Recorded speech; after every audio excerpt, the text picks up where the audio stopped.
The movie begins with the group of kids playing while a voice of a kid narrates that their country is currently at war.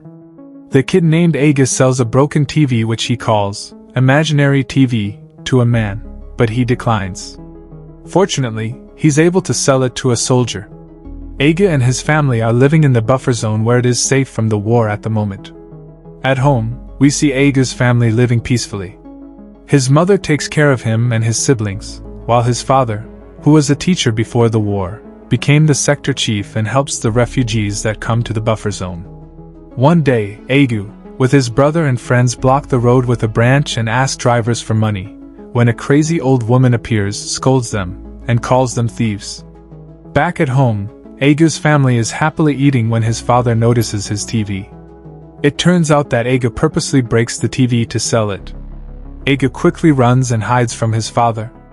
The next day, the current situation of the war is being broadcasted in the radio, but Aga is not listening. He's busy making fun of his sleeping grandfather. Then, we see trucks of soldiers arrive in their village. During a meeting, the majority decided that the women and children will flee to the city's capital while men will stay to protect their properties. At home, Aga's mother and father are arguing about the fleeing, while he and his older brother are playing a board game. The next day, the father arranges for his wife and young children to go to the city, but Aga can't come. His father tries to bargain with the driver but fails. Having no other choice, the father just promised his wife that they will find them when everything is done.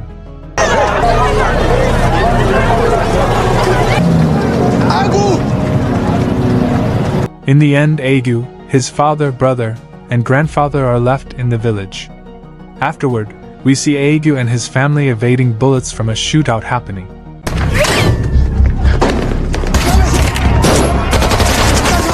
Fortunately, they manage to hide. Aga's father is peeking outside, watching the rebels and government soldiers exchanging bullets. But he's surprised to see a cannon facing their direction. Upon hitting the place where they're hiding, others try to flee but get shot as soon as they open the door.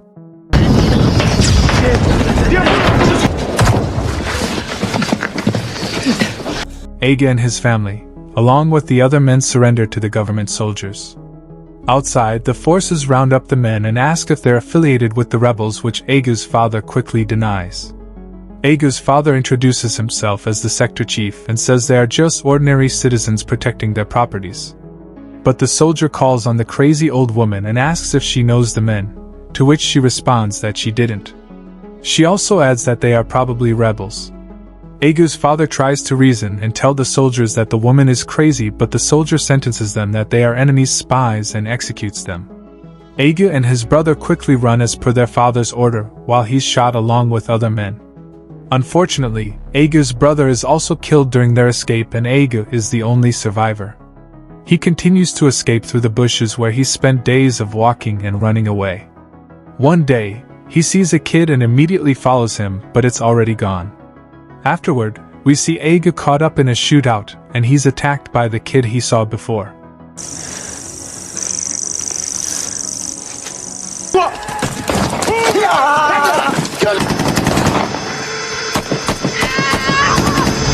Other men show up and turn out to be the Native Defense Forces or the NDF soldiers. They capture Aga, thinking that he's one of the enemies. Then, the man known as the Commandant, the leader of the NDF, arrives and asks about Aga. He asks who brought him, to which another child soldier named Stryker responds that he does. Commandant then asks Aga what he's doing there, to which Aga responds by telling him what happened to his family. The Commandant asks him to say his name proudly and decides he will join NDF. He will train along with the others. Afterward, they march back to their camp.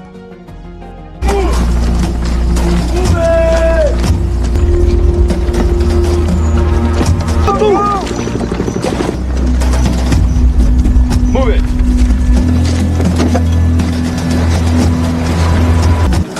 At the camp, everyone pays their respect to the Commandant. Meanwhile, Aga is given to another soldier to train. Later, we see him with other soldiers, but he's the only one not eating. He asks for some food, but a soldier tells him that only soldiers can eat. Then, we hear the Commandant calls on Stryker. The scene changes to Aga starting his training. He's also praying to God to see his mother. As 2IC says that the NDF is winning the war little by little, we see them being lectured by another soldier about their rights and how the enemies are taking it from them. Afterward, we see Agu, along with other children, become formally part of the NDF after undergoing training, a ritual for blessing and initiation. Then, the commandant orders them to clear the area as they're about to move out. Nothing for them to fight.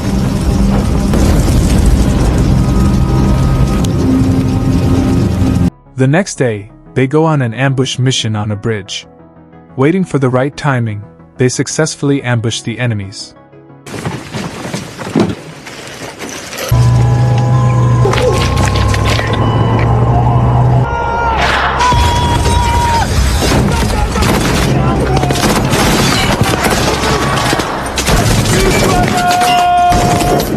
The commandant then calls on Aga and orders him to kill a man that they've captured. The man begs and says he's just a student, but the commandant hits him. Agu is hesitant to kill the man, but with the commandant's provoking, he hacks the man's head with a machete.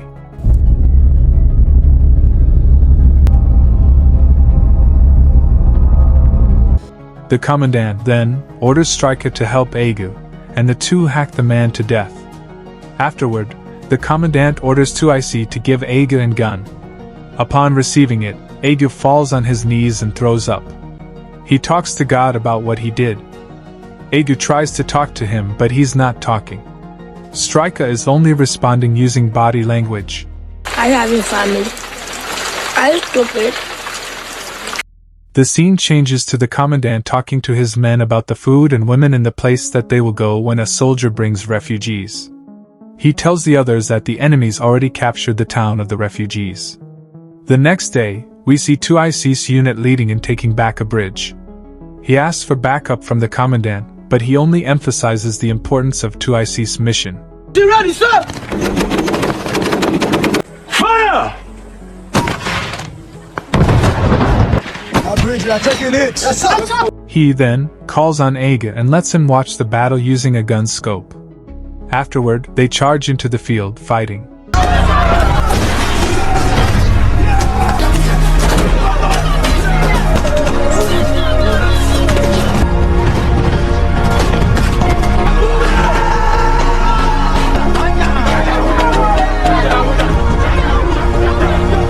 Night falls. Stryka brings Aga to the commandant where he praises Aga's performance. He then tells Aga that he reminds him of his younger self. He also talks about the importance of being a good follower to become a good leader. Afterward, he calls Aga into his room where he sniffs a burnt gunpowder and lay down. As he orders Aga to kneel, the scene is cut outside the room. The scene changes outside where Stryka quickly helps Aga in walking and silently consoling his friend. The next day, Aga seems out of focus. A soldier notices it and gives him something called Brown Brown, which makes Aga high. Afterward, the commandant tells them that the next village they will go to is full of enemies. As they move out, vans of the United Nations drives past them.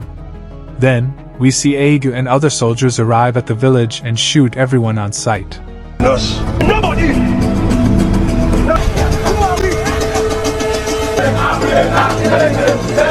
Yes! Scam nobody!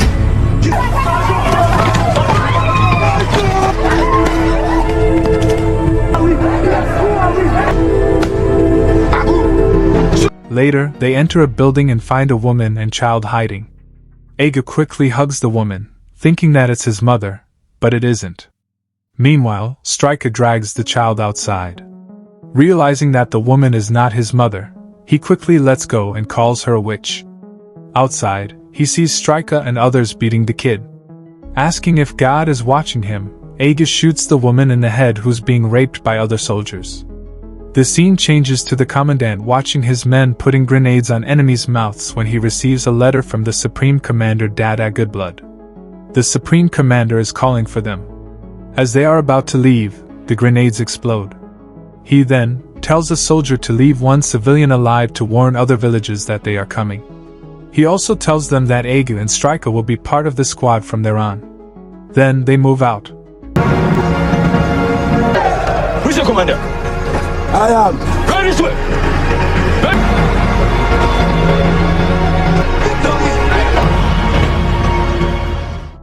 Afterward, we see the commandant and his squad are greeted by the deputy. He leads them into a waiting area where another foreigner is waiting to talk to Supreme Commander Goodblood. After some time, the deputy calls on the foreign first, and it took a long while before they're called on, pissing the commandant. The deputy apologizes and leads them to a room where they fell asleep waiting. The next day, Supreme Commander Goodblood calls them and orders Commandant's men to eat while the Commandant and 2IC stay. Supreme Commander Goodblood talks about the changes in the situation of the war. He then promotes the Commandant to Deputy Chief of Security, while his battalion will be under 2IC. 2IC is thanking the Supreme Commander when the Commandant cuts him off and tells him to leave. When the Commandant is alone with Supreme Commander Goodblood, he confronts him of the changes that are happening. The Supreme Commander then reveals that the war is being known outside their country, and with the United Nations involvement, it has become a battle for public image. The Commandant is not in favor of the changes, but Supreme Commander Goodblood reminds him that he is a soldier, and it is his duty to obey. In the end, the Commandant leaves, saying that he still has one more night with his men. The scene changes to the Commandant and his battalion arriving at his old friend Mama's place where they drink and have women. He wants to celebrate his and 2IC's promotion, but he sounded otherwise. 2IC asks permission to leave because he wants to check the other units, but the Commandant declines. He then asks Mama where the women are, to which she responds by calling them. But she says she only has women for men and not for Egu and Strika. As the men leave with their women, Egu and Strika are left to drink. After some time, Strika falls asleep, but Egu is eyeing a young woman, but she's not interested in him. Suddenly, they hear a gunshot and are surprised when their comrades bring out 2IC with a gunshot. It turns out that the woman with him accidentally shoots him while playing with his gun. This makes the Commandant angry. The woman tries to flee, but Egu quickly shoots her as Strika shoots Mama. The scene changes to Egu sniffing burnt gunpowder. He then checks on 2IC, which tells him that everything they have done is for nothing. Afterward, we hear on a radio that everyone is looking for their unit. The Commandant calls on Egu, and Egu takes the chance to tell him that 2IC is dear. Later, the battalion prays over 2IC's dead body. The Commandant then tells his men that even the Supreme Commander Goodblood is not their enemy, and they will have to take their territory by themselves. The battalion moves out, and as they leave 2IC's dead body eaten by worms, Egu realizes that the only escape in this war is through death.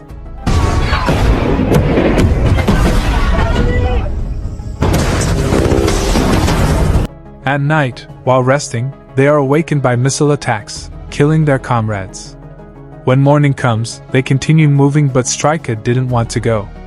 Egu checks on him and discovers that he is shot. Egu then carries Strika even though he, himself, is tired. Later, Egu tries to talk to Strika, but he finds out that he's already dead.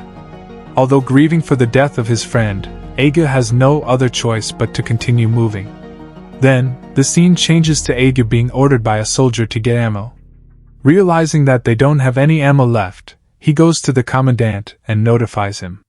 Meanwhile, the new 2IC also approaches the Commandant and tells him that they want to leave. Asking other soldiers if they want to leave, the new 2IC points out that it's been months and they already run out of bullets, food, water, and money. It turns out that other soldiers want to leave as well, but the Commandant points out that they have no life outside the war. Heated, the new 2IC points his gun at the Commandant, but he knew he doesn't have bullets anymore. Suddenly, Egu points his gun to the Commandant. He then asks Egu if he wants to surrender as well, to which he says yes. Pissed, the Commandant tells them to leave, but confidently assures them that they'll come back to him after they realize that they made the wrong decision. Thinking that Egu will stay with him, the Commandant is surprised to see Egu walking away with other soldiers. Then, we see Egu and the others surrendering.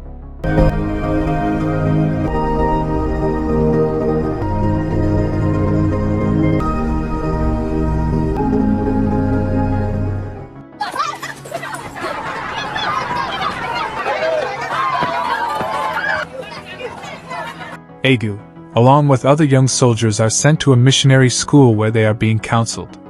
However, Agu is having a hard time joining other kids in playing and is experiencing nightmares. Then, Preacher and Randy, Agu's comrades from the NDF, run away and rejoin the war after realizing that the commandant's words are right. The next day, Amy, a counselor, talks to Agu and convinces him to open up. But Agu is afraid that if he tells her what he experienced and what he did, he will look at him as sort of a beast. Instead, he starts telling her about his family. The movie ends with Agu finally joining other kids for a swim, and finally having fun.